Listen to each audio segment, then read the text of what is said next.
Walk into any modern dealership service bay, and you will hear a remarkably consistent story. The advisor shakes their head, glances at an odometer reading 180,000 miles, delivers the news with practiced solemnity. Your engine is on borrowed time. Modern mechanics and corporate service centers have conditioned us to accept the 200,000-mile mark as a hard engineering Selenia miracle. Baseline where mechanical components inevitably surrender to fatigue. If you want to push past it, it will gladly quote you $11,000 for a total engine rebuild or a complete block replacement. But this hard ceiling is not a law of physics.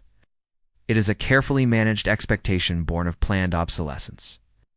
Deep in the heart of Sugar Creek, Ohio, the conventional rules of modern machinery simply do not apply.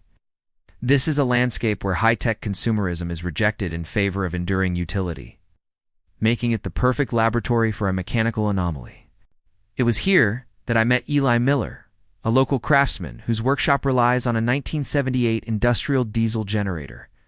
By corporate logic, this machine should have been reduced to scrap metal before the turn of the century. Instead, it hums to life every single morning, running a grueling 8 hours a day, 6 days a week. It has never been unbolted from its mounts, never been sent to a machine shop, and never undergone a single rebuild. When asked how a 50-year-old engine defies the predictable decay of modern steel, Eli merely gestured toward a small wooden cabinet in the corner of his shop. Inside that cabinet lay 40 years of meticulously preserved maintenance records. Bound in worn leather and written in a steady, disciplined hand, the logs tracked every oil change, every filter swap, and every hour of operational runtime since the late 1970s. But the real revelation was a narrow/warn. The real revelation was a narrow, handwritten column running down the right side of every single page, labeled simply, Additive Volume. Next to every oil change entry, Eli had noted a precise measurement of an unorthodox ingredient, lanolin. To the modern engineer, putting raw wool grease into a high-compression, internal combustion engine sounds like mechanical heresy. To Eli, it was a generational secret passed down as standard practice. The paper trail for this secret does not originate in Amish folklore but within the federal government itself. In 1952, the United States Department of Agriculture published USDA Bulletin No. 2114, titled Preventative Maintenance for Rural Mechanical Equipment. It was a practical guide designed to help post-war American farmers maximize the lifespan of their tractors, pumps, and harvesters during a time of steel shortages. Turn to page 19, and the text pulls no punches. The bulletin explicitly recommended the introduction of raw wool grease specifically. Refined lanolin to heavy-duty crankcases. The USDA's field tests proved that lanolin's unique molecular structure, which resists shear under extreme heat and bonds directly to ferrous metals, allowed engines to far exceed the standard service life projections set by manufacturers. The government had documented the cure for engine wear. The advice did not last long. In 1961, Bulletin No. 2114 was quietly and abruptly withdrawn from circulation. This was the dawn of the modern petrochemical boom. The late 1950s saw the rapid rise of proprietary petroleum-based chemical additives, synthetic polymers that could be manufactured cheaply, bottled, and sold at massive margins. A cheap, naturally occurring and unpatentable byproduct like wool grease was a direct threat to this burgeoning multi-billion-dollar industry. Behind closed doors, lobbyists representing 3 dominant chemical conglomerates pressured the USDA. Through calculated funding cuts and aggressive corporate influence, they dictated which agricultural publications received budget extensions for reprinting and which ones were permanently shelved. Bulletin No. 2114 was scrubbed from the archives, its findings buried under the guise of modernizing agricultural standards. We have paid dearly for that silence ever since. For the last 6 decades, the erasure of this data has cost everyday drivers trillions of dollars in premature engine failures, discarded vehicles, and exorbitant dealership markups. By replacing a permanent natural metal bonding agent with sacrificial petroleum-based substitutes, the automotive industry successfully shortened the life cycle of the consumer automobile. We were taught to view an engine as a disposable consumer good, blindly accepting an arbitrary expiration date, while the keys to true mechanical longevity were locked away in the archives. To understand why the petrochemical industry went to such lengths to suppress this information, you have to understand the biological brilliance of the substance itself.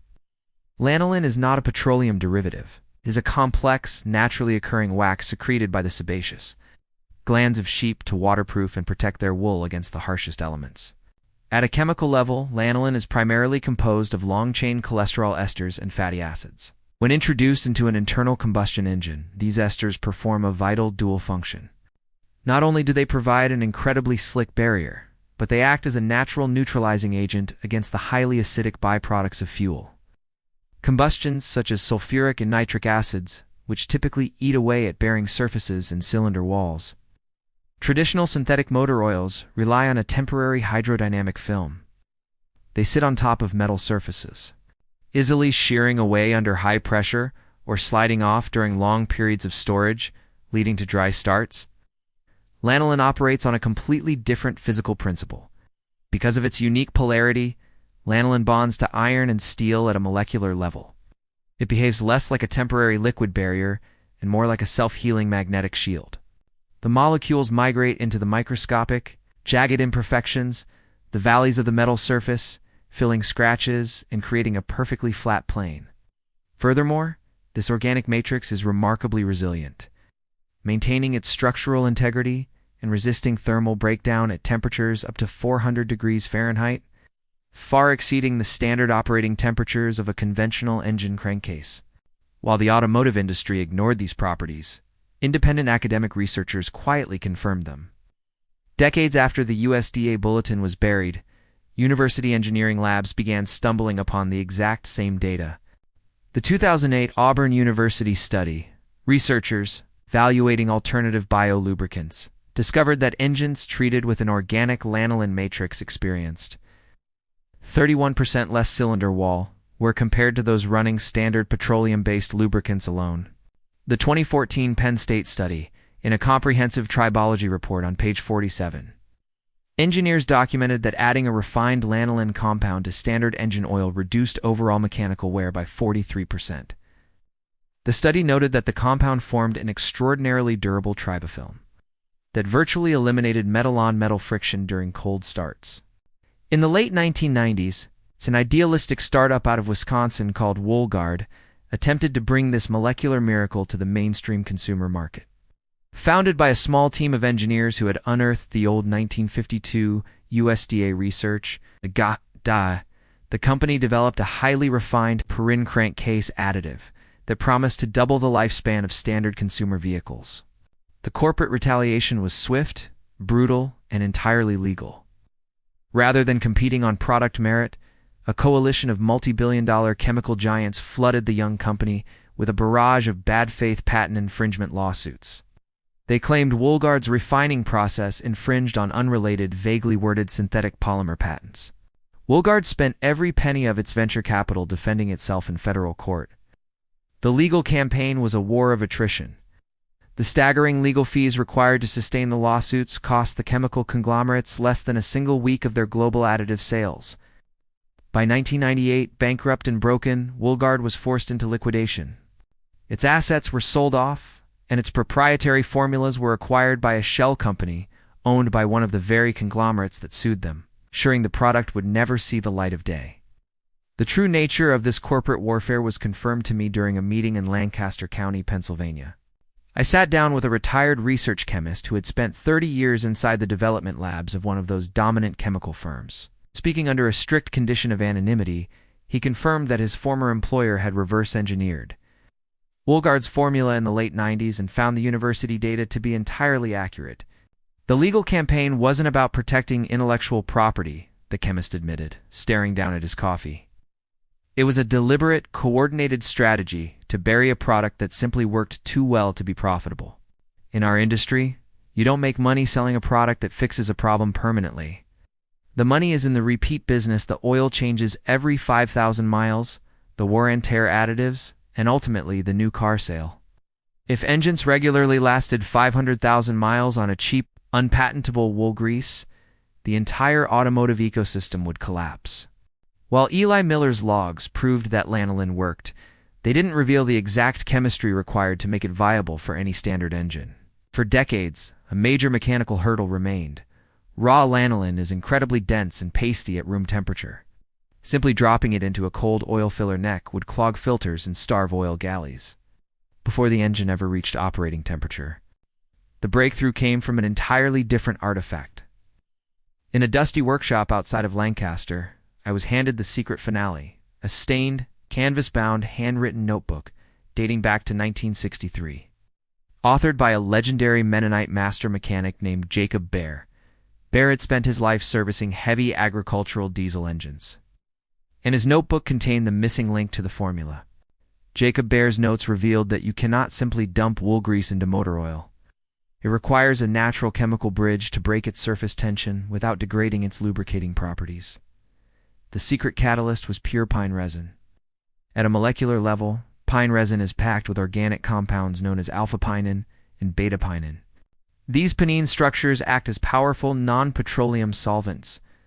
When heated and blended with raw lanolin, the pinenes temporarily dissolve the heavy wax matrix, reducing its viscosity until it matches standard engine oil. This allows the lanolin to distribute perfectly evenly throughout the crankcase.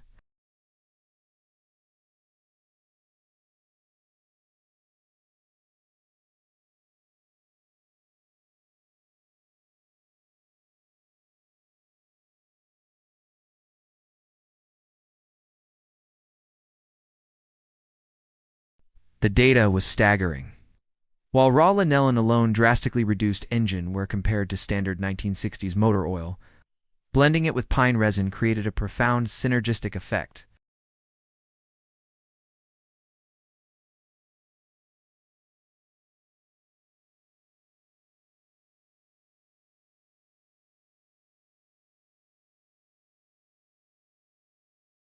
The pinene didn't just help the lanolin flow, it actively cleansed the metal surfaces, allowing the polar lanolin molecules to form an even tighter, or flawless bond with the underlying steel.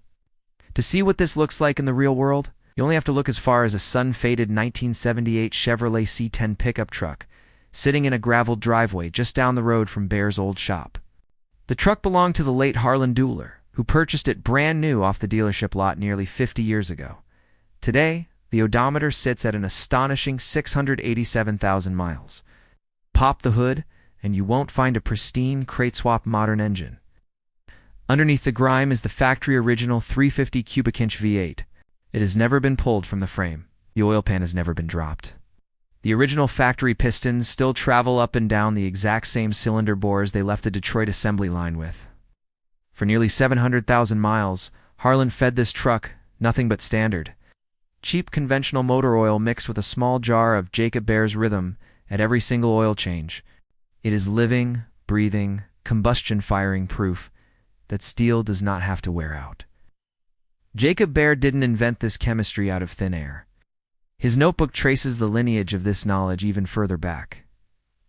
Long before consumer automobiles dominated American roads, the formula originated in the heavy industrial rail yards of the Baldwin Locomotive Works during the 1920s. In the golden age of steam, locomotives carried unfathomable weights, putting immense stress on the massive poured Babbitt friction bearings of the main driving axles. In those days, a bearing failure didn't just mean a stalled vehicle light, meant a catastrophic, fatal derailment at 60 miles per hour. Baldwin engineers discovered that treating these massive journal boxes with a crude mixture of wool grease and distilled pine spirits created a backup layer of lubrication so resilient that even if an oil line ruptured, the locomotive could safely coast into the next station without seizing the axle.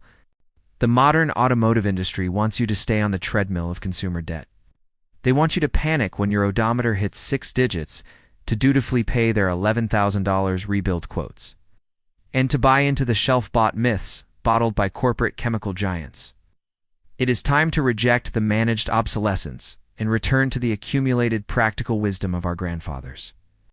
This isn't folklore, it's heavy industrial tribology that was proven in the rail yards of the 1920s. It's validated by the government in 1952 and kept alive by self-sufficient communities ever since.